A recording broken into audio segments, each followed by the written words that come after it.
Police बेआईन IPL betting विरोधी अभियान 18 गिरफ 36 लाख अधिक नगद टंका सह प्राय 40 लाख अधिक टंका फ्रीज। चलित आईपीएल 2026 महासमर मध्य राज्य में बेआईन आईपीएल बेटिंग कारबार विरोध में ओडिशा पुलिस पक्षर जोरदार कार्यानुष्ठान ग्रहण करा जायछि। विभिन्न जिले में चढ़ाऊ करी पुलिस बेटिंग राकेटर पर्दाफाश करने सह विपुल परिमाण नगद टंका मोबाइल एवं गाड़ी जबत करिछि।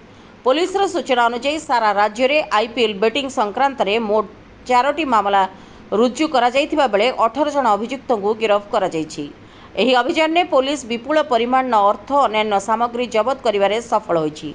सारा राज्यरू मोट 36,85,200 टंकार नगद राशि जबत करा जायथिबा बेले बेटिंग कारबार रे व्यवहृत विभिन्न बैंक अकाउंट रू 39,42,611 टंका फ्रीज करा जायछि। एही बेआईन कार्य रे संपृक्त थिबा 18 जन अभियुक्त को गिरफ्त करा जिबा सह सेमानक निकटरू अपराध रे व्यवहृत 2टी कार एवं 13टी मोबाइल फोन जबत करा जायछि।